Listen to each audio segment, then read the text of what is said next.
Yeah. Yo, hold on 1 second. Yo. What up? Let me explain something to y'all. Look at me.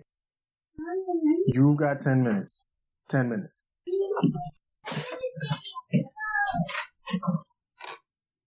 What up, man? Shit, these children, dog. Children. That's that. Hold on a second. Yeah. You heard what I said, right? 10 minutes. So move to some purpose. Listen, man, when you get here, shit. You sounded like somebody's daddy. Hey, what did I say? The bass in your voice was different. Yo, like, no, you gotta listen, man. Sometimes you gotta scare these motherfuckers. Like, yo, listen, I'm not playing with you. I'm not playing with you. Oh, shit. For a second, I thought she was talking to me. I was like, damn, L, I ain't doing it.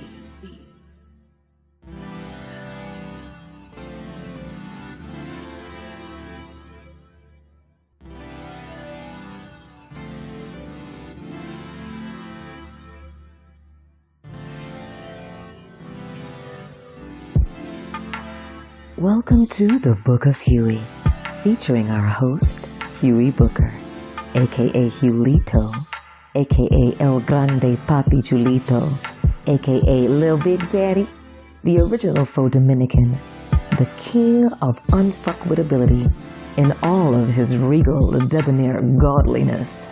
With his stunner shades, receding hairline, and struggle beard alike, took a risk and launched the Book of Huey podcast. Huey has the dopest, funniest, most insightful conversations with his friends. And within all the shenanigans and jokes, there are frequent profound moments and lots of quotable gems. And yet the idea that other folks could benefit from, or at the very least, be highly amused by listening in on these convos. He created a safe, judgment-free space to discuss love, sex, life, dating, relationships, fuckery, and advice with raw honesty and humor. This is your announcer, Rebecca Lee. So, this is what had happened previously on The Book of Huey. Last week's guest host, Viola Davis, came through, representing for the not-so-tame and tight, and reminding everyone with all sensuality that she's not hurting anyone by being herself and owning her sexy. We should all take a page out of her book, literally, and be honest, earnest, and authentic, living our truths out loud. But for real though, go to thesexypoet.com and buy her books, y'all. She's dope. The Book of Huey, Chapter 2, Verse 3, Wide Open Woman. Sexuality, sensuality, passion, vitality, virility, fulfillment. As the evangelist for all of us wide open women, Vi wants to ensure that this is the kind of juiciness that we should be experiencing regularly in our sex lives. Yes, please. The onus is on us to find our passions, assume ownership of our pleasure, and unapologetically express ourselves while boldly going after our needs and our wants. Kudos to you, Vi. This is your announcer, Rebecca Lee. And now, onto our host, Huey Booker, featuring this week's guest, Lawrence Charles, creator of the pop culture blog ICan'tBeFamous.com. What up, what up, what up? This is your boy Huey Booker, host of the Book of Huey podcast. We're here this week with a new episode for Chapter 2, Verse 4, calling it Black Men Speak. This is Volume 1. We're going to focus on legacy. I'm bringing in my homeboy, Lawrence Charles. I know him as LC, friend of mine from college back in the day. Introduce yourself, homie. What's going on, people? You know, like you said, name is Lawrence, but everybody calls me LC. Everybody out there can call me LC. We cool. All right, tell us, you have a popular blog focused, well, in my opinion, pop culture, but why don't you tell us what you do and what the site is all about? Well, yeah, like I run a site called ICan'tBeFamous.com. It's really kind of a free association blog where like I write things Monday through Friday and, you know, take the weekend off for, you know, family life and all that. But basically I talk about whatever topic is on my mind at that particular moment. It could be politics, it could be music, it could be sports, it could be, you know, what's happening in pop culture. Like over the last maybe year or so, things have been very, you know, just politically motivated just based on the climate. But it really is about whatever I feel at that moment. It could be very random. It could be funny. It could be angry. It could be whatever it is that's on my mind at that particular time. That's what I'm going with. All right, and like I was telling everybody else, I mean, I've known you for a long time, man. Well, you know what's funny? You said something after my 25th or 26th birthday that's been haunting me every year since, son. I think you wrote on a post, you're like, welcome to the other side of 25. And I know you, so I could tell it had an ominous, sarcastic tone. So every year I get older, man, I keep hearing that in my head. Like this year, I heard, welcome to the other side of 30. And I was like, nigga, you only 6 months older than me, son. Yep. Yeah, like I was saying earlier, I've known this man since college. He's definitely been a big influence on me. That's another story for another day. But, when I met this man, he was a headliner and at that point, it was like a 10-man band. I know you're a computer engineer. You've had a wealth of experience working in financial services. In the last few years, I think you're doing something different. But yeah, with your background in computer engineering, music, and entertainment, what made you decide to start blogging? I actually have to give my wife the credit for that. Because like you mentioned, I was in a band in college and even a little bit after college. And there was like a period of time where, the band broke up, which, for no beef, no personal reason, anything like that, just, people's lives moving in a different direction. And at that time, like, I wasn't quite sure, where to go, musically. Like, I was experiencing a bit of writer's block. And, my wife was basically just like, you the type of person that needs to be creative in some form or fashion. So it's just like, I know you're probably one of the most opinionated people I've ever met. So you talk about topics all of the time. Why don't you just write about it? And I was just like, at first I was just like, me blogging, why would anybody even read this? But I took her advice. I did it. And, however many years later it is now, I'm still doing it. For some reason, people still read it. So here we are. Well, I could tell you, everybody, I've been a fan for a minute, not just because he's the homie, but actually because he's the homie. But he knows that when we were in college, we had different crews, but at the end of the day, especially with the black community, it was all love. And if you were out there fucking up, we told you about it. So the love and loyalty is not blind. We always had a thing where no matter what we were doing, black excellence was always the standard because we represented each other. So we were constantly not hassling each other or heckling each other, but just pushing each other to do our best. So I can say, in all honesty and sincerity, his blog is good. He has a great way of, taking his wit and his intelligence and his analytical skills about, really important topics, like you said, in all those different fields and condensing it down to like 500 words or less. So check him out, like you said, Monday through Friday. One thing I've always wanted to know, man, particularly about where you draw your inspiration, the title, ICan'tBeFamous.com. What significance does this hold for you and why did you pick that? Well, you're going to like this one. So, the homie Mitch, one of my best friends in the world, his wife, Linda, this is kind of like a all connected story. So basically my wife, Trisha, I met her through Linda because they went to high school together. Right. So when my wife gave me the idea to start the blog, she was like, you should probably bounce some ideas off of Linda because, she was a writer and, she was just like, she could, give me like some insight on how I can structure things and et cetera, et cetera. So we were talking on the phone. And of course, Linda has known me at that point for so many years. And she was just saying like, whether it was the music or the blog, and she was just like, somebody like you can't be famous because you'd act an ass. You'd act like an ass. And I was just like, you know what? Absolutely. Absolutely. I love it. So it's called I Can't Be Famous because it was basically saying like, if LC was ever famous, he'd be out here acting a damn fool. And this is absolutely correct. That actually kind of leads to my next question, bro. What most people don't know is out of the 5 topics I picked for the show, and I try to make sure that every episode at least covers 2 or 3, if not more. We talk about love, sex, dating, relationships, and fuckery on the show. And I attribute that last one to you because I first heard fuckery or someone use it. It was you back in 05 or 06. And it's just been in my head ever since. And I can always tell when a hot topic is on, I'm like, all right, let me go to the site. I know L's about to go the fuck off. But let me ask you, man, in your own words, fuckery, like what is it? How do you see it play out every day, and why do you write about it? Basically, fuckery, which is, I gotta give credit to all my West Indian people. That's, you know what I'm saying? Like, I'm West Indian. That's where I got the word from. But basically, man, listen, like, fuckery is just general human nonsense. Like, where it's just like, a lot of times it don't make no sense. Like, you see the way people behave in certain situations, and it's just like, what are you doing?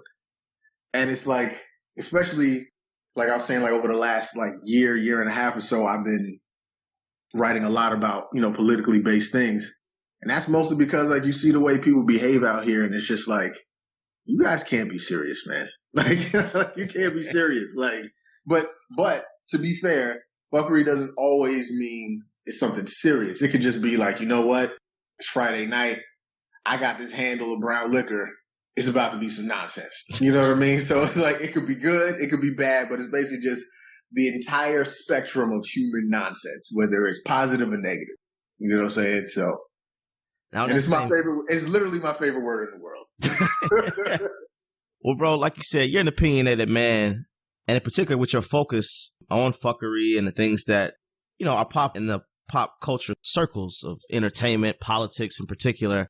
I mean, I've seen some of the feedback you've gotten online from your fans, followers, but also your community of trolls, man. So I just wanted to know, what has been the most gratifying thing about your writing process in terms of engaging with your followers, both those that love you and those that do not? There's two ways I can answer that. The first one is probably the most gratifying thing is I got the real Steve Bannon to reply to me, which was fantastic. I was hoping you were going to bring that up, bro. I got the real Steve Bannon to reply to me, which is great. But anyway, no, like I don't, whether the feedback is positive or negative, I don't want to be somebody who's, wishy-washy. You know what I mean? Like, I want to be able to say like, all right, whether you agree with me or not, this is my foot in the sand. This is my line in the sand. This is what I personally think. And it's like, you can fall on one side of the spectrum or the other.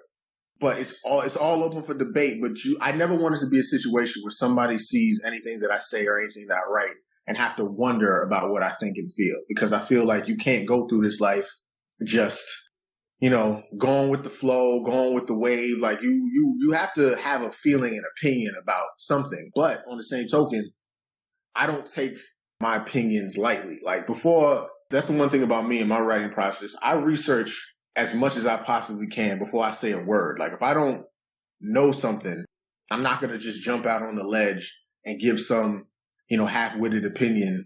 And then people can come back and just be like, well, you really didn't think this through. You know what I mean? So it's like the most gratifying thing is just to see that I'm at least talking about things that people feel something about. They give a fuck about something.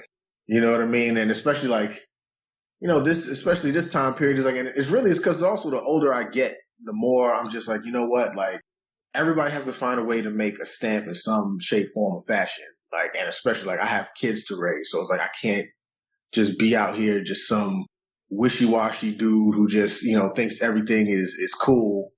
Like I have to have a feeling about something. I have to have a thought process about something.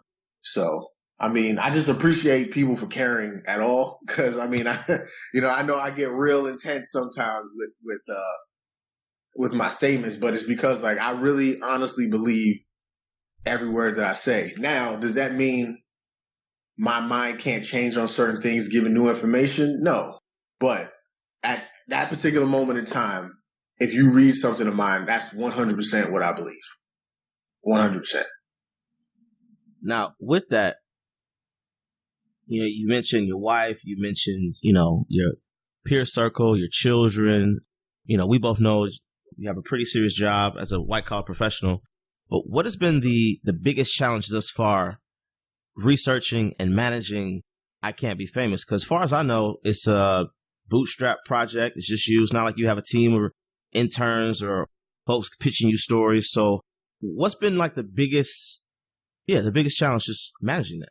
It's like, it could go one or two ways. Like sometimes for me, even though like I write every day, like I have to, find the motivation to write about something every day. You know what I'm saying? Like sometimes I'm just like, even if it's like a slow news week or something like that, or even if something is going on and I just personally really don't care.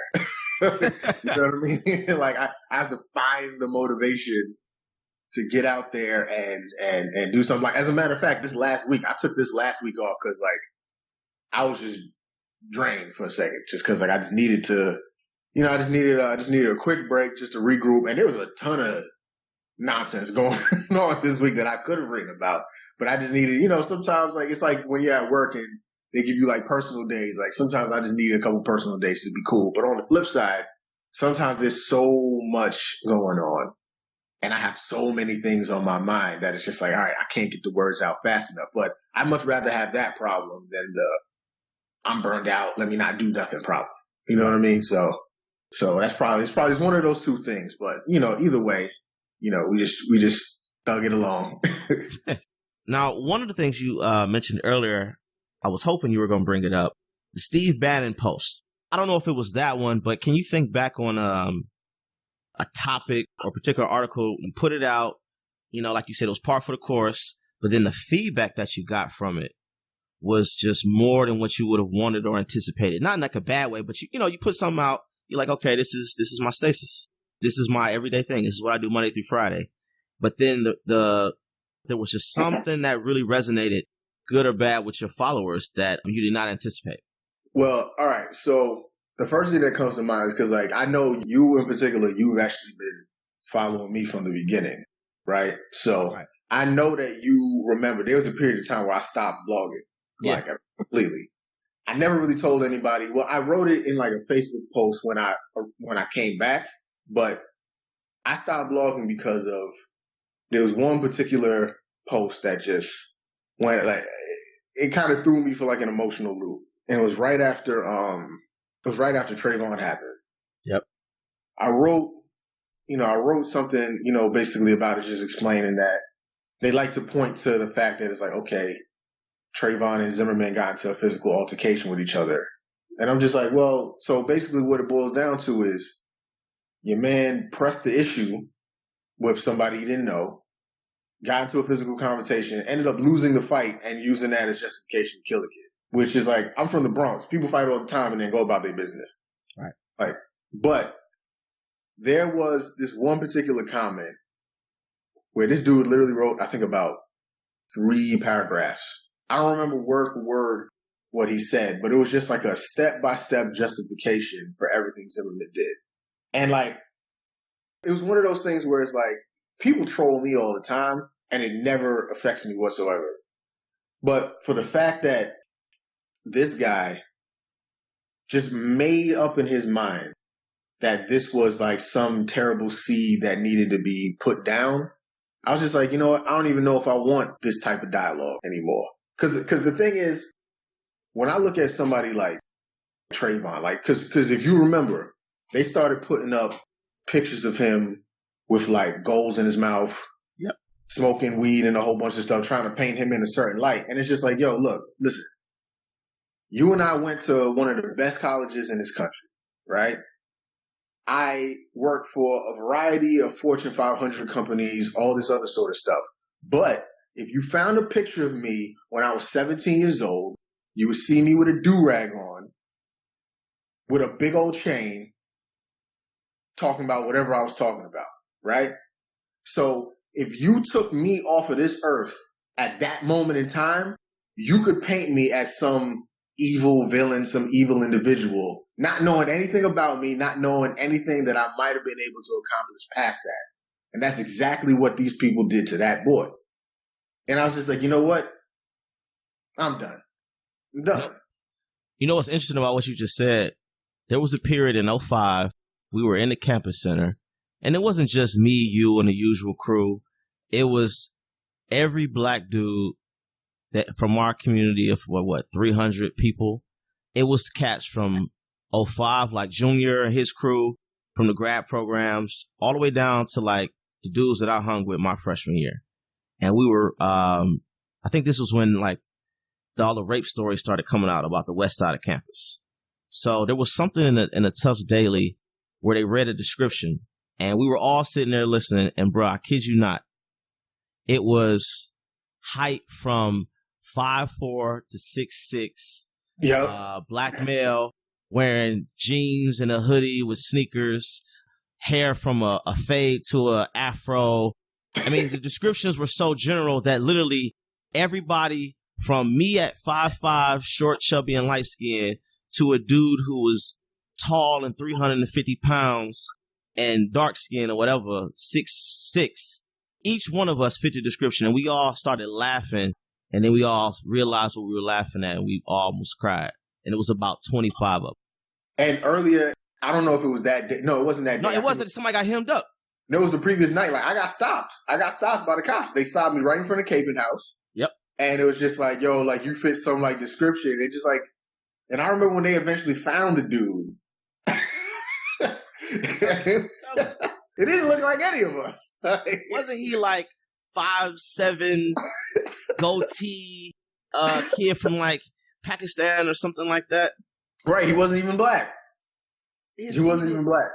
The description was so bad. You could have been a high yellow, light-skinned black dude with green, gray eyes. That reminds me of, like, I don't know if you remember fucking Dave Chappelle, Killing Him Softly, when he was just like calling all cars, look out for a black male between 5'7" and 6'8". Like, it's like, that's exactly what that was. Like, I almost want to find that damn thing in the archives because the description was just so ridiculous, man. But, Sonia, when you think about over the years, because, I mean, you've been writing since probably, 2010?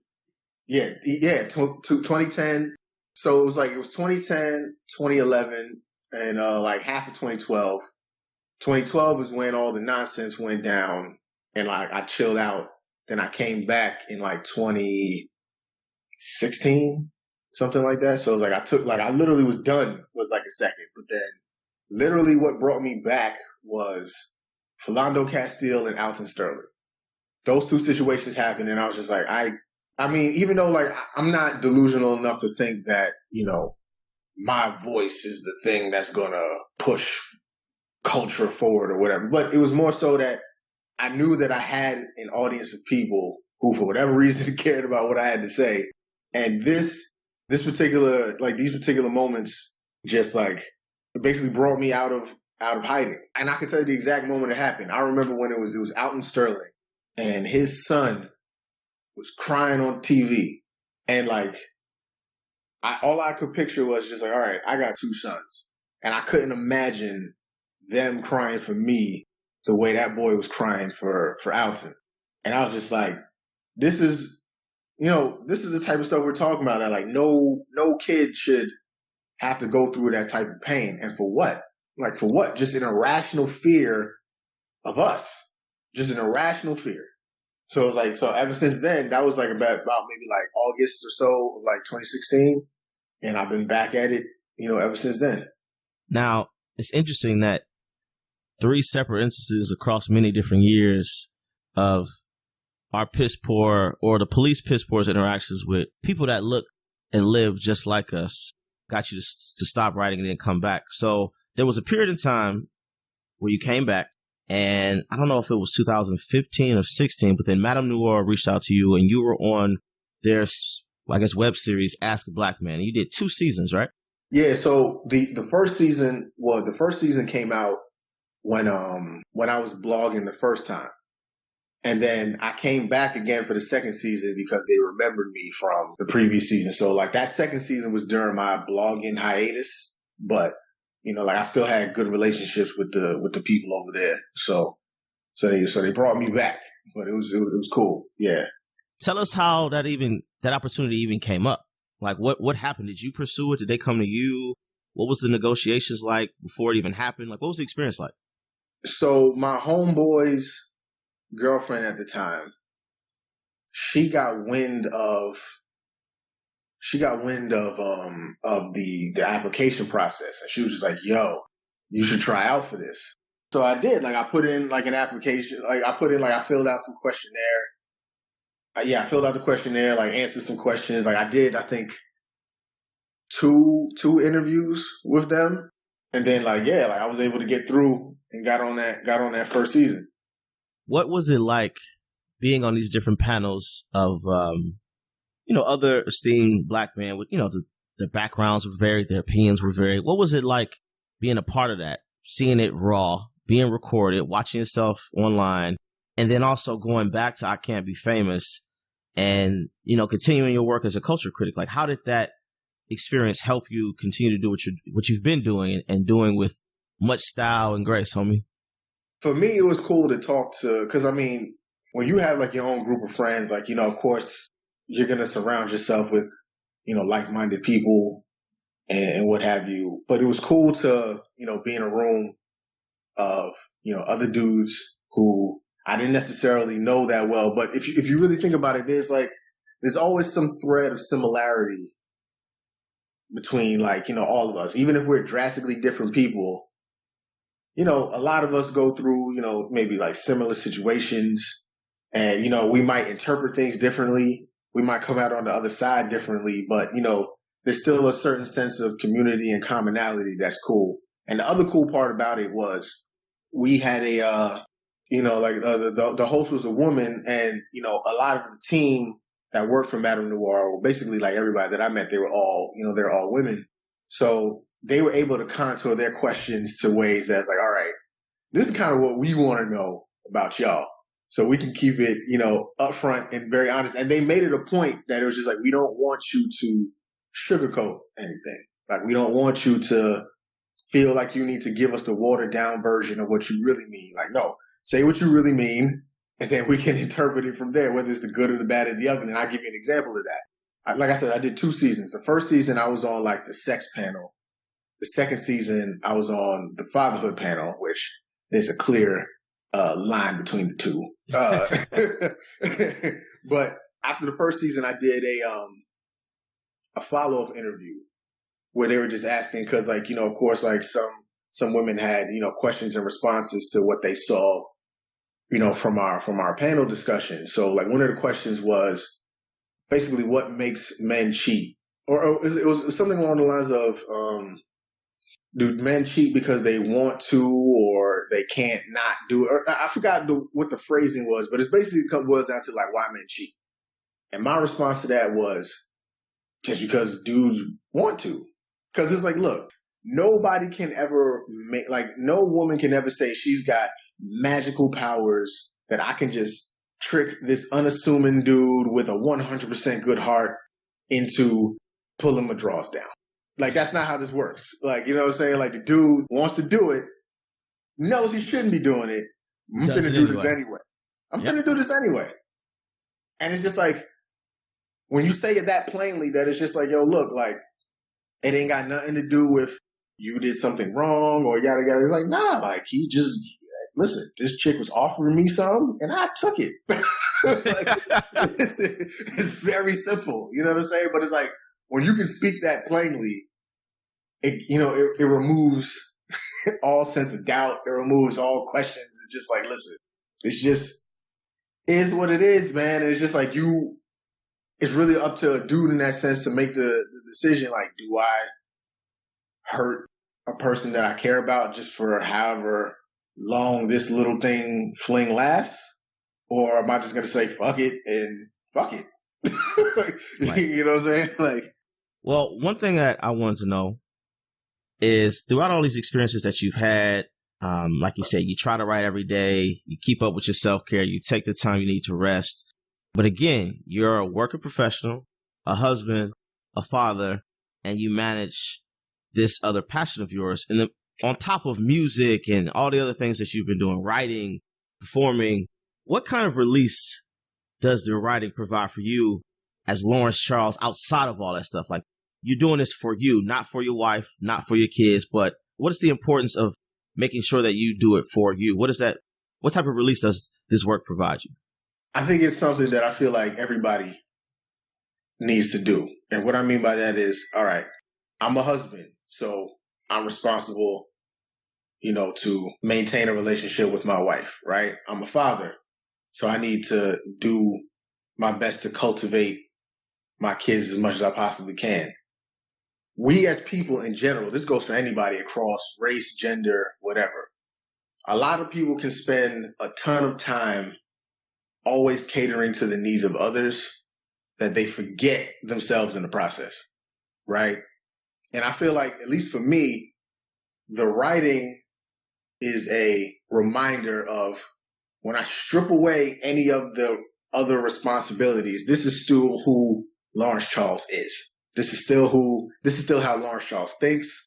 This is who I am at my core. Like, so it's kind of like a reminder of what my beliefs, my personal beliefs are, who I am outside of the things that I have to do. Because, I mean, we're adults. We all have responsibilities. We all have people we're responsible to and for.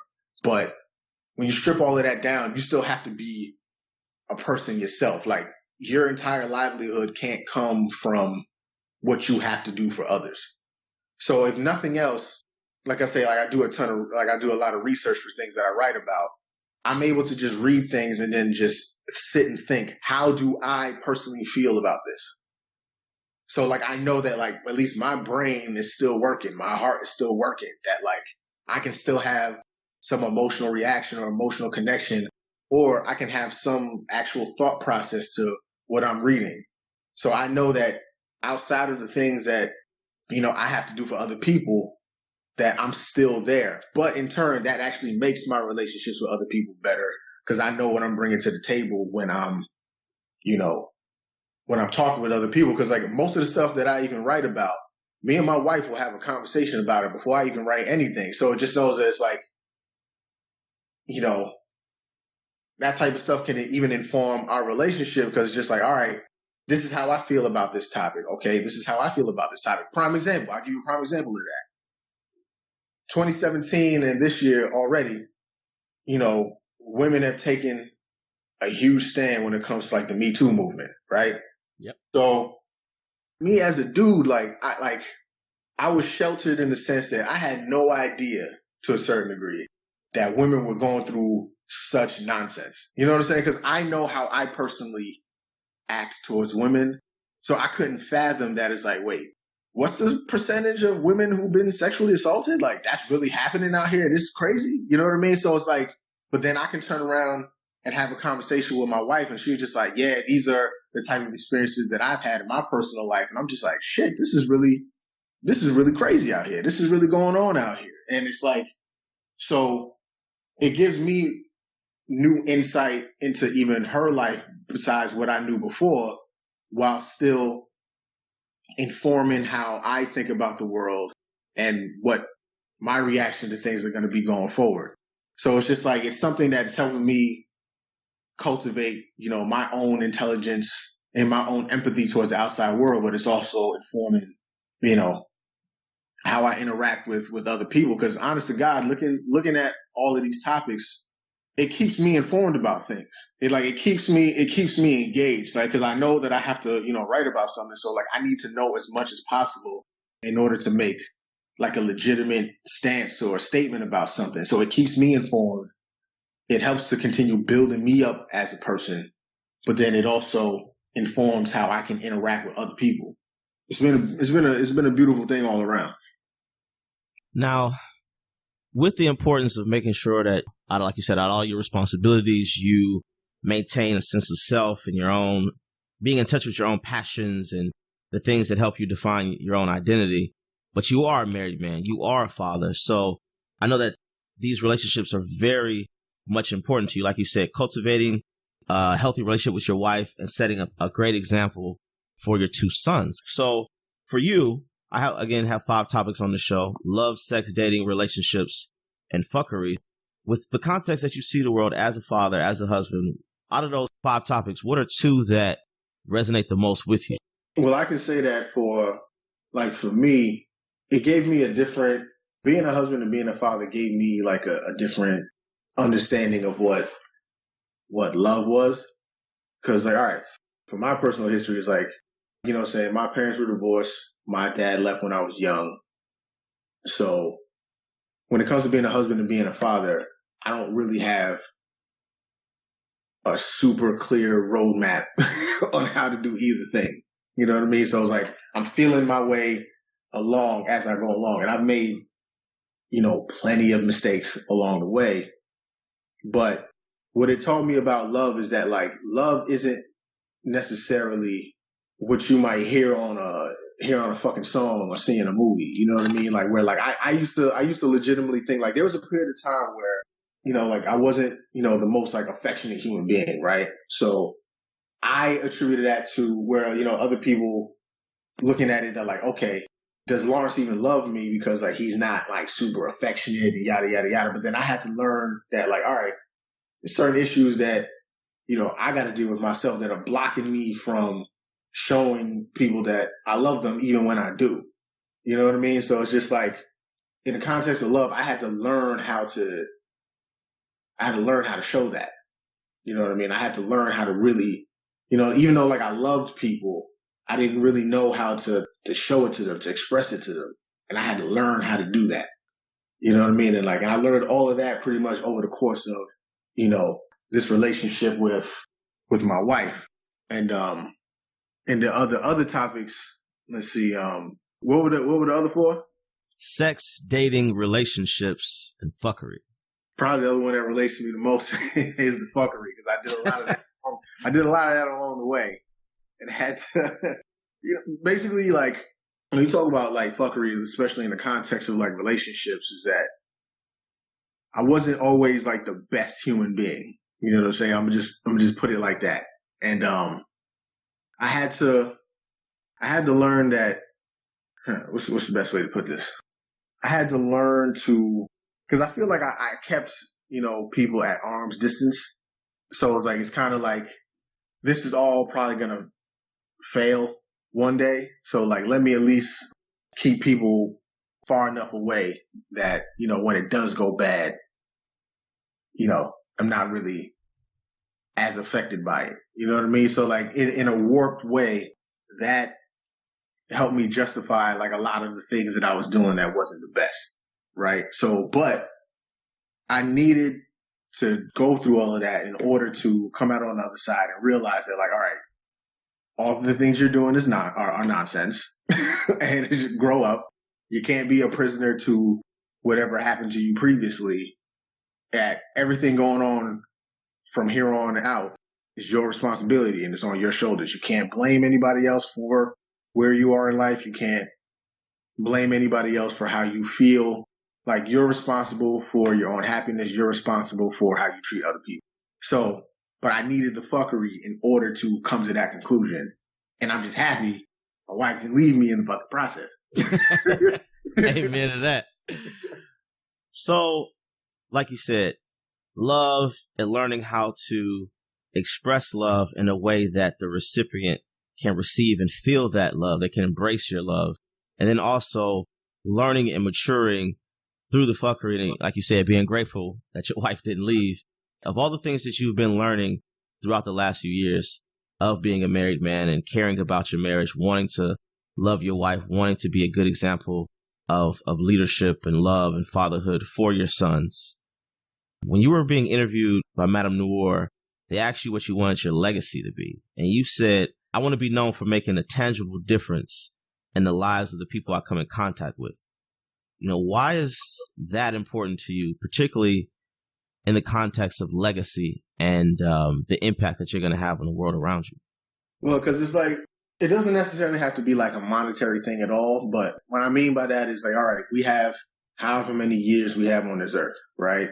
And it's like, okay, so let's say we all live to 75, right? If at the end of those 75 years, no one remembers anything about you, like you left no tangible mark on the world. And tangible mark can just be from even advice. Cause like, for example, like you were younger than me in college, right? And it's like, if I didn't say anything to you that was helpful in any shape or form, then there was no point in you even knowing me.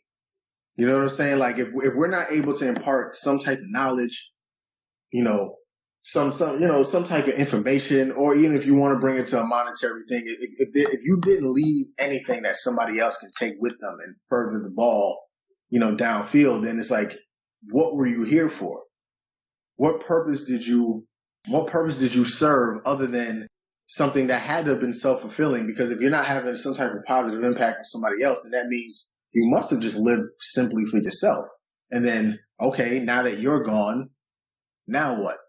You know what I mean? So it's like, when you talk about like leaving a legacy can mean, a lot of things, but it's really the goal that whatever you learned during your time on earth, you were able to pass on to somebody that could have been helpful in, moving them along. Because even when it comes to, like I said, it's like I'm a white collar guy, right? Like I've worked for a couple Fortune 500 companies, and I've actually, mentored some people in, like, say, for example, like the interview process, right? Now I've been on however many interviews I've been on, right? I can tell somebody these are the types of questions you need to look out for. Even something as simple as that is like something that I learned along the way that I was able to give to somebody else that maybe they don't make the same mistakes that I did. That should be the whole point for everybody is, you know what? I learned something. Let me pass this on.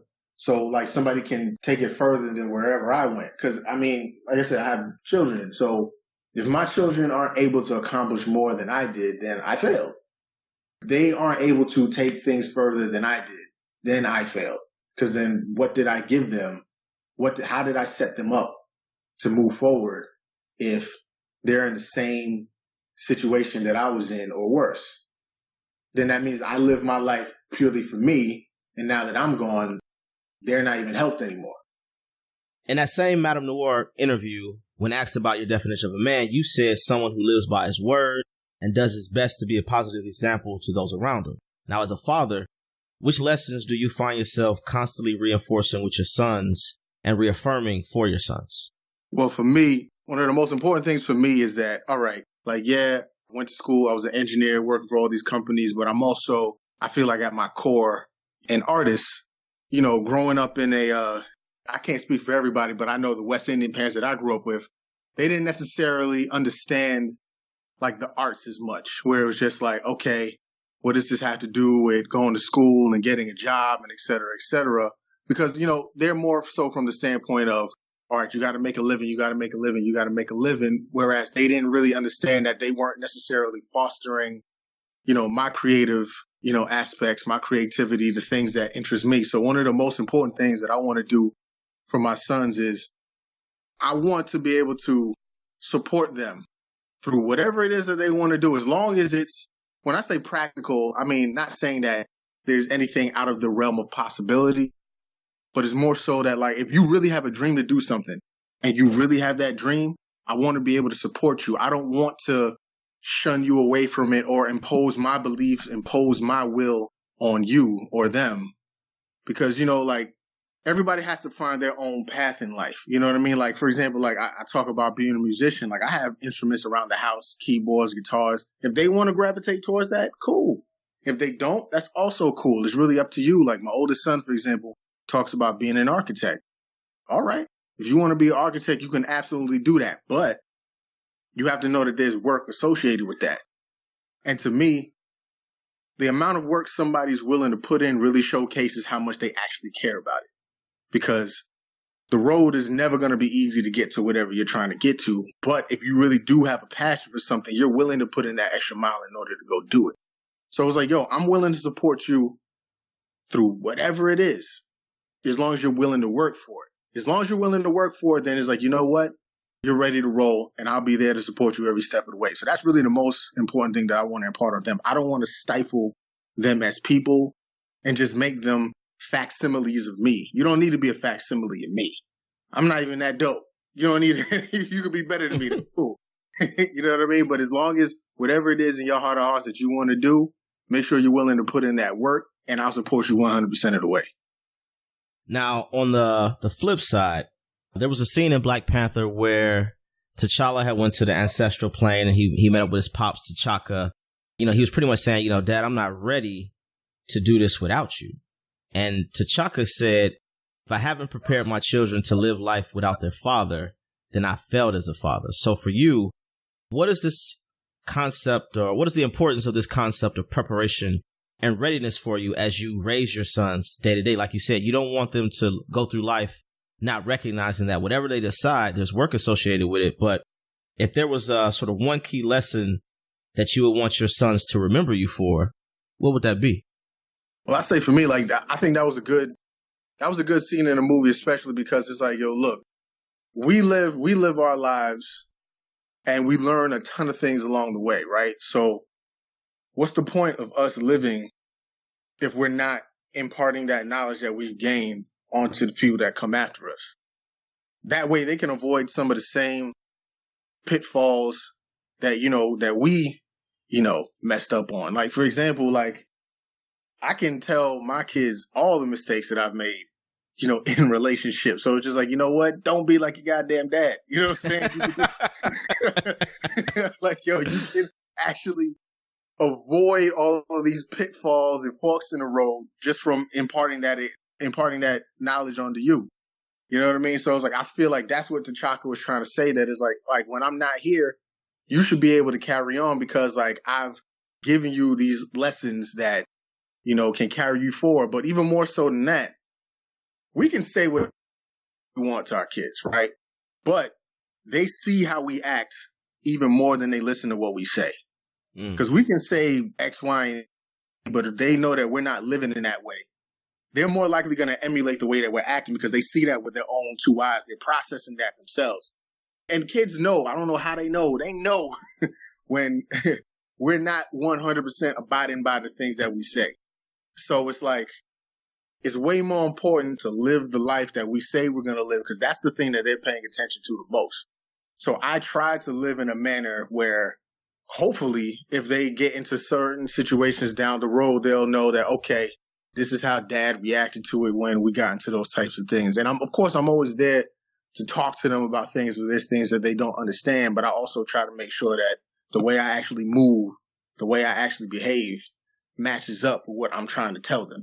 You know what I mean? So like that was an important scene for T'Chaka because he has to tell T'Challa that, like, yo, look, like that's literally more so than anything else, like our goals as parents is like, okay, we gave you life and now we're supposed to give you some semblance of a blueprint. Like, of course, everybody's life is going to be different, but if we can't even at least alleviate some of the questions, some of the tension, then we're not doing our jobs as parents. Now, on the reverse side of things, what's something that gives you a strong sense of pride when you look at your sons and you see their personalities develop, and even at their young ages, you see them working through problems and overcoming? What's a moment that just gives you a lot of joy to say, you know what, that's my son right there. Like, I love that little boy. That's me right there. Like for me, since they're both still young, like I have, like my oldest is 7. My youngest is actually about to be 4. The thing that I enjoy the most is, of course, like at that age, they're still learning. I mean, they're always going to be learning, but it's like just seeing them process the world around them. And it could be something where the first time they try something, they might not get it. But then the second time they try it, they revamp their approach. And then, they get it on the second try. And just that look of like jubilation on their face. You know what I mean? That's the thing that touches me the most because it's like their happiness is my happiness. And it's also knowing that it's just like, okay, each new thing you learn, you're preparing yourself a little bit better for the rest of your life. I mean, of course, that's a very macro way of looking at things, but it starts small. Like, I mean, like you're walking to your job as an adult. Well, if you don't learn to walk when you're a damn kid, you ain't walking nowhere. You know what I mean? So it's like, it's those little steps that eventually become something much later on, but just to see that their joy from whatever it is that they're learning, that makes me happy because their happiness ends up being my happiness. So. Word. So we talked about a lot, and we're nearing the end of this interview. But as always, I have a few select questions I like to ask everybody. If you had to think of 3 things about yourself or your work and why everything that we've talked about is important to you on a personal level, what are those 3 things and why are they important?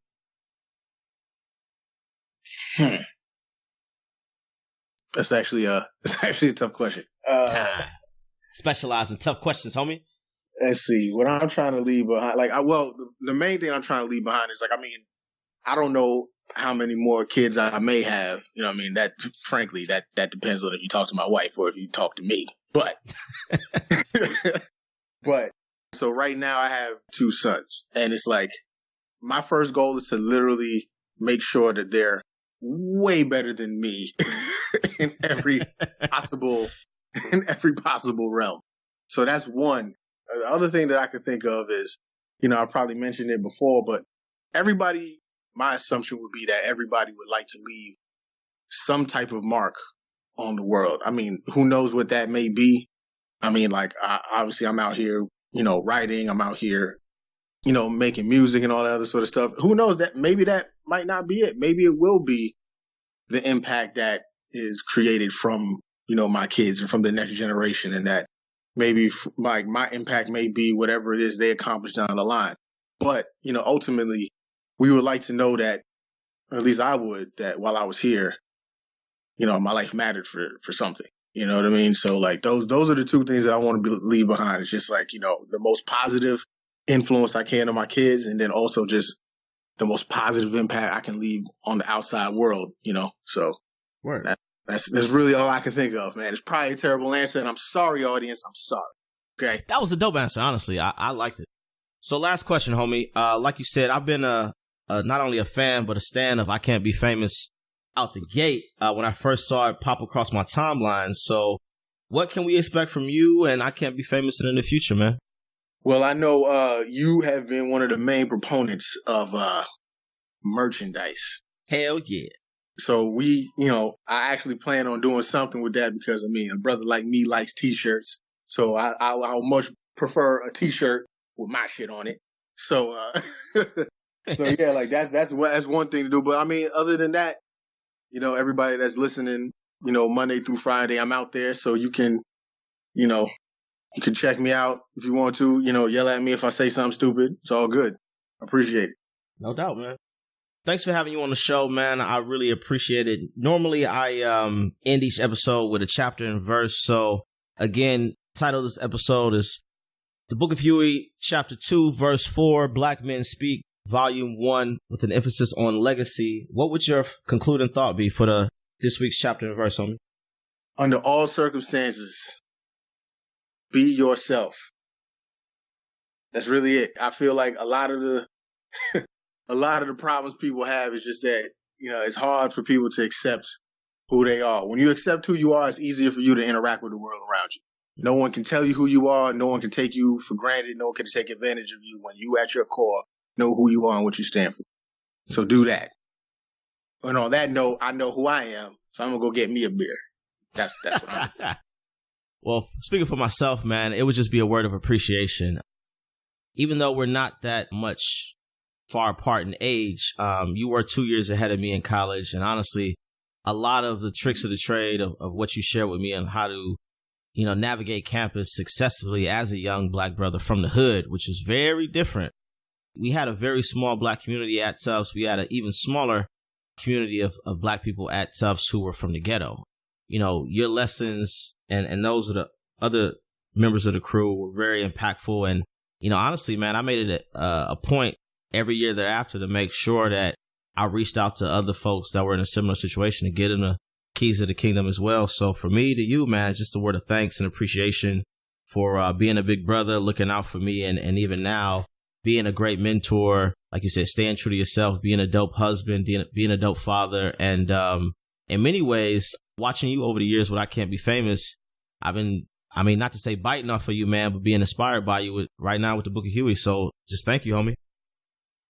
Man, it ain't biting, man. Like, that's literally how all of this works, man. It's like we all inspire each other, and then we find our lanes after doing that, man. So no need to thank me, man. I appreciate your appreciation, and you've definitely been one of the people from the beginning. So, like, man, you've been one of the people from the beginning, even when I was in college doing music. So, shit, man. Thank you. True that. My dad still got y'all CD in his car, for real. So I appreciate that, man. All right, well, we're winding down, everybody. Thanks for tuning in.